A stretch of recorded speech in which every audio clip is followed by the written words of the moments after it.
Weather First with meteorologist Joshua Rivas. All right, good Saturday, everybody. Hope you're enjoying your Saturday. It's the weekend here, and overall the weekend is turning out to be the better of the next several days in terms of the rain chances. I mean, it's going to be hot and humid no matter what over the next really several months. We're going to the summer season now, so it's going to be hot and humid, and we're going to see scattered storms each and every afternoon.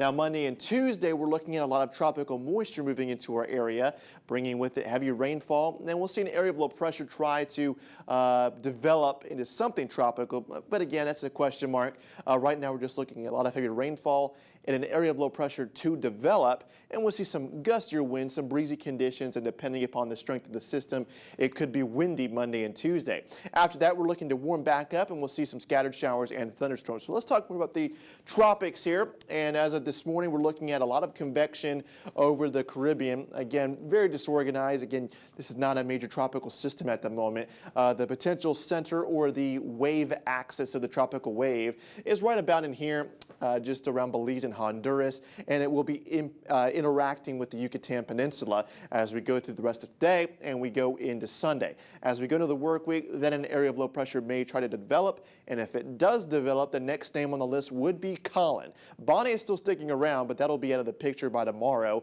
Alex was back in January, so again, Colin would be the next name on the list. All right, area of low pressure here. It is coming out of the Gulf of Mexico here on one of our models. That'll go into the state of Florida, and then by Tuesday night, it's already gone. And then by Wednesday and Thursday, it's well past the United States. So a very quick moving system. That's the good news. We're going to see about 1, maybe 2 days of rainfall, but the heaviest will be about a 12-hour period really across our area. So a good 12 hours of some gustier winds and some heavier rainfall, and then it should be over across our area. So a lot of moisture content in the atmosphere Monday and Tuesday. That's why there's some decent chances of rain both days. But again, once the system moves in, that's when you get the heaviest rainfall and the gustier winds as the system pushes through. But that's going to last, again, about 12 hours. After that, we're left with some moisture still in place, but rain chances back to around 40 to 50%. Pretty typical as we get closer towards summertime. Now here's a look at the setup. We're looking at wind shear, which again, tropical systems to form very nicely do not need wind shear. So right now, it's pretty typical for June. We have low wind shear to the east of the state, and then we still have an upper area of low pressure towards our northwest, and that will develop southwesterly winds, pretty high wind out of the southwest. That's the wind shear. That will keep the western side of this area of low pressure pretty barren or clear of convection, and on the eastern side, that's where all the rain, all the winds will be displaced, which unfortunately is our state in this essence. Again, pretty typical for a June type system. Pretty weak, sheared, and a lot of rainfall for our state. Temperatures for today, hot, low 90s near the coast and mid 90s inland, feeling like the 100-degree mark at times across the majority of the area. Sunny forecast, rain chances around 30 to 40% for the remainder of the weekend. Temperatures near 90 or the low 90s, mid 90s for today. Windy Monday and Tuesday, high chances of rain again.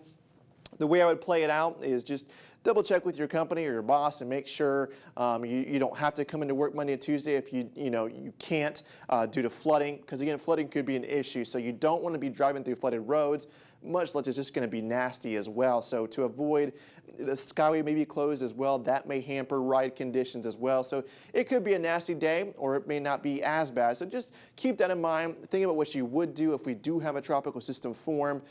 We have the windy conditions and flooding occurring. You don't want to be driving through flooded roads if you do not have to. Other than that, after that, Wednesday through Friday, rain chances again 40 to 50%. Back to the warmth and humidity.